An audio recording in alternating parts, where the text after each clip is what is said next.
The Middle East is one of the most complex regions in the world. Currently, there are 4 failing states and 3 wars, with major powers increasingly taking opposite sides. Countless armed militias and terrorist groups are spreading violence across borders. The region has seen conflict after conflict going back well into the 20th century. But among all the uprisings, civil wars, and insurgencies, 2 countries always seem to be involved: Saudi Arabia and Iran. They're bitter rivals, and their feud is the key to understanding conflicts in the Middle East. The Saudis and Iranians have never actually declared war on each other. Instead, they fight indirectly by supporting opposite sides in other countries and inciting conflicts. This is known as a proxy warfare, and it's had devastating effect on the region. Countries, especially poor ones, can't function if there are larger countries pulling strings within their borders. Both the Saudis and Iranians see these civil wars as both tremendous threats and also potentially enormous opportunities. The Saudi-Iranian rivalry has become a fight over influence, and the whole region is a battlefield. It's why the rivalry is being called a Cold War. The most famous Cold War was fought for 40 years between the United States and Soviet Union. Looking forward to the day when their flag would fly over the entire world, they never declared war on each other, but clashed in proxy wars around the world. Each side supported dictators, rebel groups, and intervened in civil wars to contain the other. Like the US and Soviet Union, Saudi Arabia and Iran are 2 powerful rivals, but instead of fighting for world dominance, they're fighting over control of the Middle East. In order to understand the Saudi-Iranian rivalry, let's go back to the origins of each country. In the early 1900s, the Arabian Peninsula was a patchwork of tribes under the control of the Ottoman Empire. After World War I, the empire collapsed, leaving these tribes to fight each other for power. One tribe from the interior, the As-Saud, eventually conquered most of the peninsula. In 1932, they were recognized as the Kingdom of Saudi Arabia.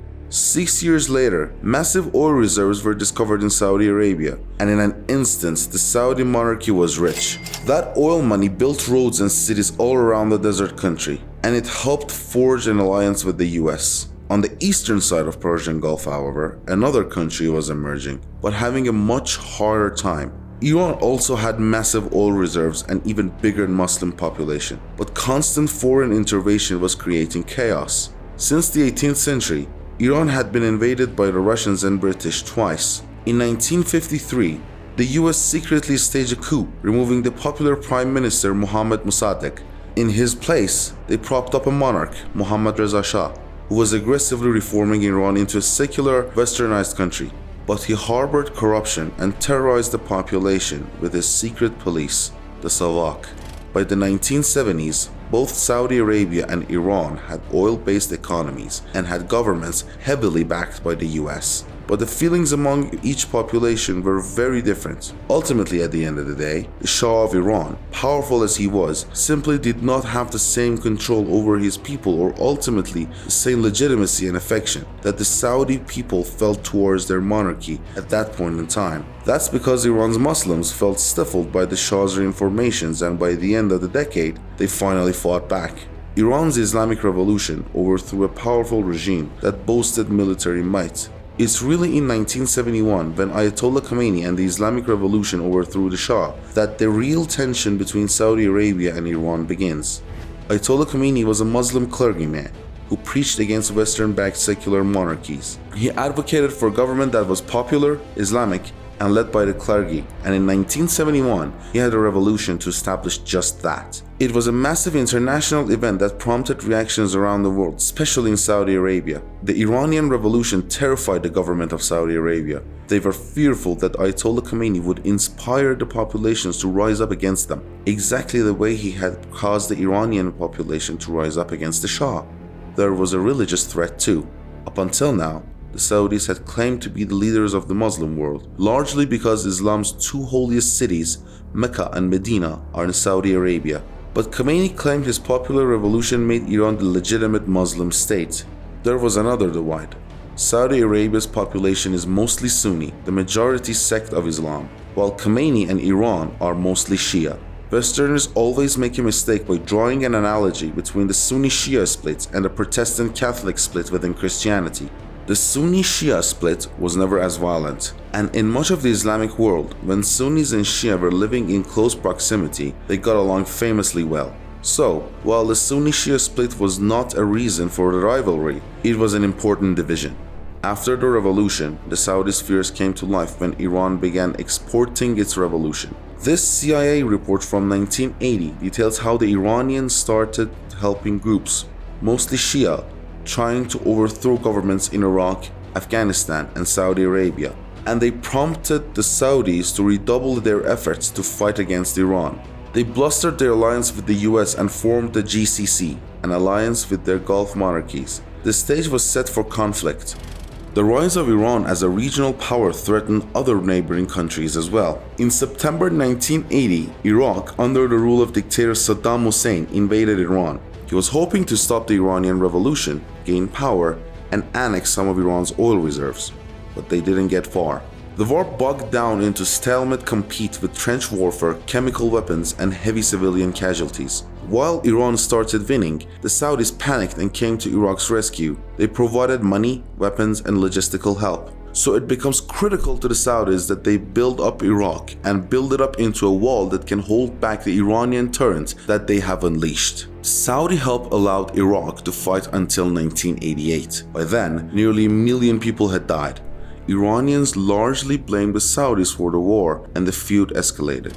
Fast forward 15 years and Iraq again became the scene of a proxy war. In 2003, US invaded Iraq and overthrew Saddam Hussein. Neither Saudi Arabia or Iran wanted this to happen, since Iraq had been acting as a buffer between them. But problems arose when the US struggled to replace Saddam. The United States has no idea what it is doing in Iraq after 2003, and it makes one mistake after another that creates security vacuum when the failed state that drives Iraq into an all-out civil war. Without a government, armed militias took control of Iraq, splintering the population. Sunni and Shia militias suddenly sprang up all over the country. Many were radical Islamic groups who saw an opportunity to gain power amidst the chaos. These militias were ready-made proxies for Saudi Arabia and Iran, and they both seized the opportunity to try and gain power. The Saudis started spending money and weapons to the Sunni militias, and Iran, the Shia. Iraq was suddenly a proxy war with Saudi Arabia and Iran supporting opposing sides. That trend continued into the Arab Spring, a series of anti-monarchy, pro-democracy protests that swept through the Middle East in 2011. This had very different consequences for Saudi Arabia and Iran. That is terrifying to the Saudis, who are the ultimate status quo power. They want the region stable, and they don't want anybody rising up and overthrowing a sclerotic, autocratic government, for fear that it might inspire their own people to do the same. The Iranians are the ultimate anti-status quo power. They have been trying for decades to overthrow their regional order. Each country threw their weight behind different groups all over the Middle East. Just like in Iraq, the Saudis began supporting Sunni groups and governments while Iran helped Shia groups rise up against them.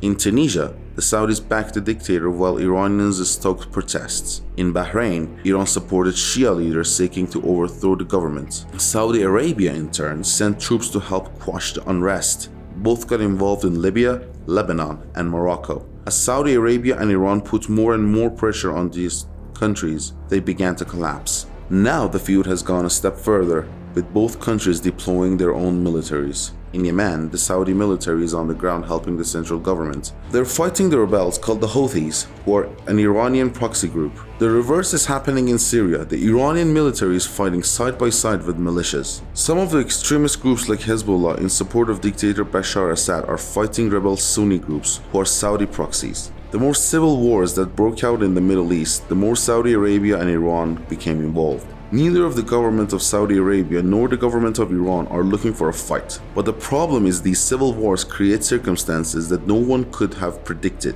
Both the Iranians and Saudis feel that their vital national interests are threatened, are in jeopardy. Because of different things happening in these civil wars, they blame each other for different things. Now the Cold War is drawing in other countries. The Saudi government is threatening Qatar, a tiny Gulf state that has developing ties with Iran. Meanwhile, in Syria and Iraq, the terrorist group ISIS is nearing defeat. Both the Saudis and Iranians are angling to take control of that territory.